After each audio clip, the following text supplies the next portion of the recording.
రాష్ట్రంలో కాంగ్రెస్ ప్రభుత్వం ఏర్పడి సంవత్సరం పూర్తయిన సందర్భంగా ప్రజాపాలన ఉత్సవాలు చేసుకుంటున్న నేపథ్యంలో ఇవాల్టి నుంచి తెలంగాణ అసెంబ్లీ సమావేశాలు జరగబోతున్నాయి. ఉదయం 10:30కు అసెంబ్లీ మండలి ప్రారంభం కాబోతుంది. సభ నిర్వహణపై బీఏసీలో చర్చించనుంది ప్రభుత్వం. ఈ సమావేశాల్లో నూతన ఆర్ఓఆర్ చట్టాన్ని ప్రవేశపెట్టబోతుంది ప్రభుత్వం.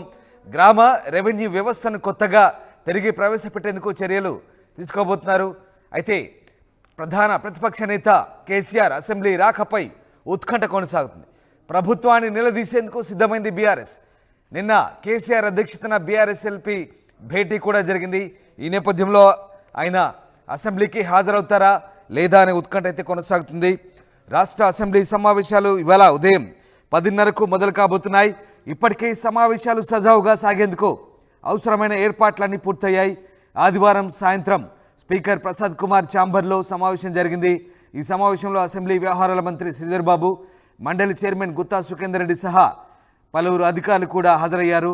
ముఖ్యంగా సమావేశాలు సజావుగా సాగేందుకు తీసుకోవాల్సిన చర్యలపై అధికార యంత్రాంగంతో స్పీకర్ సమీక్షించారు. ఇక సభ్యులు సమాచారం అడిగిన వెంటనే జాప్యం లేకుండా తక్షణమే సరైన వివరాలు అందించేందుకు అధికారులు సిద్ధంగా ఉండాలంటూ ఆదేశించారు.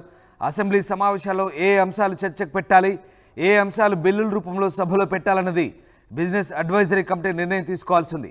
అయితే అసెంబ్లీ సమావేశాల్లో ముఖ్యంగా రైతుల సమస్యలు, గురుకులాల్లో నెలకొన్న ఇబ్బందులు, లగచర్ల భూసేకరణ సమస్య, ఇథనాల్ కంపెనీ ఏర్పాటుపై వస్తున్న వ్యతిరేకత అంశాలపై ప్రభుత్వాన్ని ప్రతిపక్షాలు ఇరుకున పెట్టే అవకాశం కనిపిస్తుంది. అలాగే ఎన్నికల ముందు కాంగ్రెస్ ఇచ్చిన హామీలు, అమలవుతున్న హామీలు, అమలు చేయాల్సిన హామీలపై చర్చకు పట్టుపట్టే అవకాశం కూడా తెలుస్తోంది. ఇప్పటికే కేసీఆర్ అధ్యక్షతన సమావేశమైన బీఆర్ఎస్ ఎల్పీ సమావేశంలో అనుసరించాల్సిన వ్యూహ ప్రతివ్యూహాలపై చర్చించింది. బీజేపీ కూడా ఇదే తరహాలో సభలో ప్రభుత్వ ప్రజా వ్యతిరేక నిర్ణయాలపై నిలదీసే అవకాశం కనిపిస్తుంది. ఓవైపు అధికార కాంగ్రెస్ కూడా ప్రతిపక్షాలు లేవనెత్తే ప్రతి అంశంపై ధీటుగా సమాధానం చెప్పేందుకు అవసరమైన సమాచారంతో సిద్ధమైంది. ప్రధానంగా ఆర్ఓఆర్ 2024 చట్టానికి సంబంధించిన బిల్లు అసెంబ్లీలో పెట్టబోతోంది.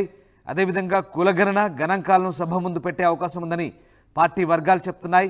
రైతు భరోసా సంక్రాంతి తర్వాత రైతుల ఖాతాల్లో వేస్తామంటూ ముఖ్యమంత్రి ఇప్పటికే ప్రకటించారు. రైతు భరోసా అమలుపై మంత్రివర్గ ఉపసంఘం ఇప్పటికే ఓ నివేదిక ఇచ్చినట్టు తెలుస్తోంది.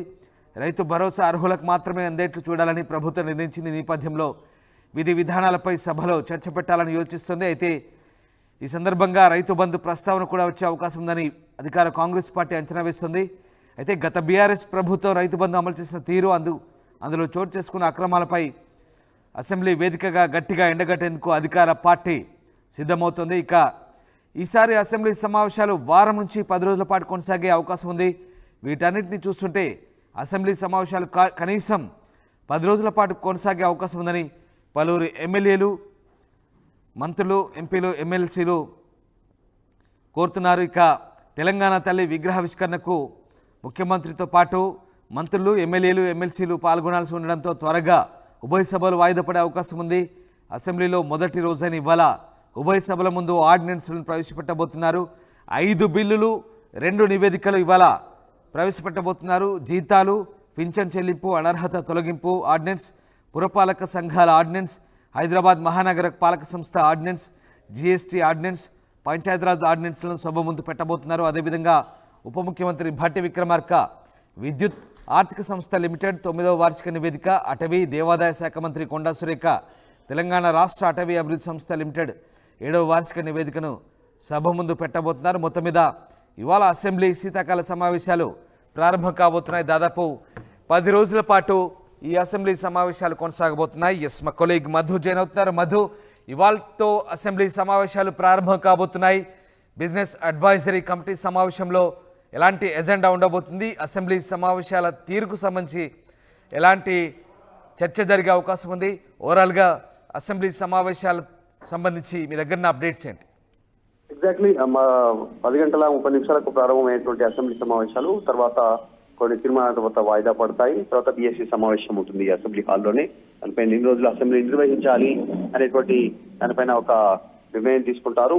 అయితే ఈ అసెంబ్లీ సమావేశాల్లో, శీతాకాల సమావేశాల్లో చాలా కీలకమైనటువంటి అంశాలపైన చర్చ జరిగేటువంటి అవకాశం ఉంది. ప్రభుత్వం ఇప్పటికే కొన్ని సిద్ధం చేసింది. ఈ రోజు సంబంధించినటువంటి రాబోయే శీతాకాల సమావేశాలు ముఖ్యంగా పంచాయతీరాజ్ చట్ట సవరణ బిల్లుకు ఆమోదం తెలపనుంది ఈ రాష్ట్ర ప్రభుత్వం ఈ అసెంబ్లీ సమావేశాల ఆధారంగా మనం చూస్తా ఉన్నాం. చాలా సంవత్సరాల నుంచి స్థానిక సంస్థల ఎన్నికలు జరగట్లేదు కాబట్టి వాటికి సమాయత్తం అవుతూ కీలక నిర్ణయాలు, కొన్ని మార్పులు చేర్పులు తీసుకుంటూ నిర్ణయాలు తీసుకోవడం జరిగింది. దాంట్లో పంచాయతీరాజ్లో సర్పంచ్లకు, తర్వాత ఉప సర్పంచ్లకు ఉన్నటువంటి అధికారాలను మారుస్తూ కీలక నిర్ణయం తీసుకోవడం జరిగింది. మరికొద్ది మందికి బాధ్యతలు అప్పగిస్తూ నిర్ణయం తీసుకునేటువంటి బిల్లు ఆమోదం పొందనుంది.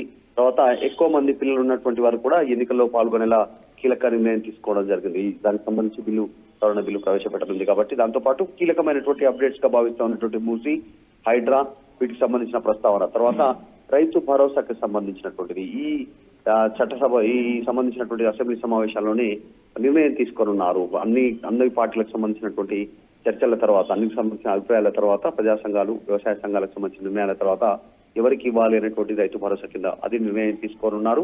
దాదాపు నిజంగానే 10 రోజుల పాటు కొనసాగే అవకాశం కనిపిస్తా ఉంది.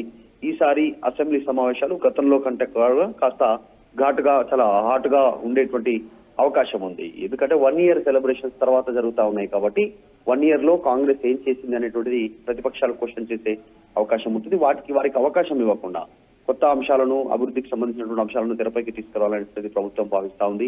ఇప్పటికే విగ్రహానికి సంబంధించినటువంటి వివాదం కొనసాగుతా ఉంది. తర్వాత అసెంబ్లీలో రైతు భరోసా, బోనస్, రుణమాఫీకి సంబంధించినటువంటి ప్రభుత్వాలను నిలదీయాలనేటువంటిది ప్రతిపక్షాలు భావిస్తా ఉన్నాయి. వీటన్నిటి విషయంలో ప్రభుత్వంకి ప్రతిపక్షాల మధ్య హాట్ గా చర్చ జరిగేటువంటి సిచ్యువేషన్ కనిపిస్తా ఉంది. మొత్తానికైతే అసెంబ్లీ సమావేశాలు ప్రారంభం కావడంతో అనేక సమస్యలు తెరపైకి వస్తా ఉన్నాయి.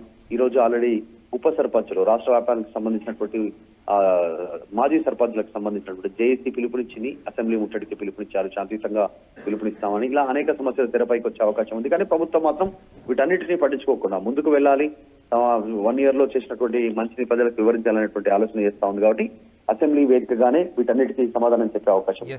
మధు అయితే ఇవాళ ప్రతిపక్ష నేత కేసీఆర్ అసెంబ్లీకి రాబోతున్నారా? అసలు ఈ అసెంబ్లీ సమావేశాల్లో ఆయన పాల్గొనబోతున్నారా లేదా? బీఆర్ఎస్ ఎల్పీ ఏం చెప్తుంది? ఎలాంటి క్లారిటీ ఉంది బీఆర్ఎస్ పార్టీ నుంచి? నిజంగా ఇదొక చాలా ఉత్కంఠంగా రాజకీయ పార్టీలన్నీ ఎదురు చూస్తా ఉన్నాయి. పలు సభల్లో గతంలో ముఖ్యమంత్రి రేవంత్ రెడ్డి డైరెక్ట్ గా మాజీ ముఖ్యమంత్రి కేసీఆర్ కి ఆహ్వానం పలికారు. ఇప్పటికైనా అసెంబ్లీకి రండి అంటూ పలు సభల్లో ఛాలెంజ్ చేసినటువంటి వివరించిన ఘటనలు చూసాం మనం. కానీ ముఖ్యమంత్రి హాజరవుతున్నారా లేదా అనేది, ఇంకా మాజీ ముఖ్యమంత్రి హాజరవుతున్నారా లేదో తెలియదు. ఎందుకంటే నిన్న బీఆర్ఎస్ఎల్కి సమావేశం జరిగింది. ముఖ్యమంత్రి మాజీ ముఖ్యమంత్రి కేసీఆర్ ఆధ్వర్యంలో. కాబట్టి ఈ అంశానికి సంబంధించి మరి కొద్దిసేపట్లో క్లారిటీ రానుంది. కేసీఆర్ హాజరవుతారా సభలకి, లేదంటే గతంలో లాగానే హరీష్, కేటీఆర్ ఆధ్వర్యంలో ఎలాగైతే సభలను లీడ్ చేసిందో బీఆర్ఎస్ పార్టీ సమస్యలను ప్రస్తావించడంలో కానీ, ప్రభుత్వానికి సమాధానాలు ఇవ్వడం కానీ, వీటన్ని విషయంలో చూడాలి కొద్దిసేపట్లో. ఇది నిజంగానే ఒక సస్పెన్స్. కేసీఆర్ వస్తారా రానే క్లారిటీ లేదు.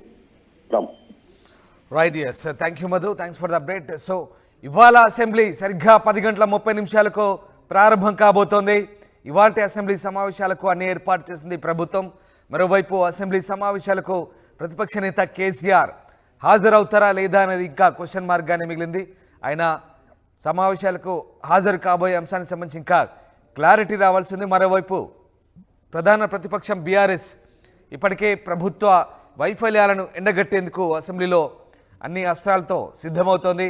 మరోవైపు ఇటు ప్రభుత్వం కూడా ప్రతిపక్షాన్ని ఎండగట్టేందుకు ప్రభుత్వం కూడా అన్ని సమాధానాలతో సిద్ధమైనట్టుగా తెలుస్తోంది.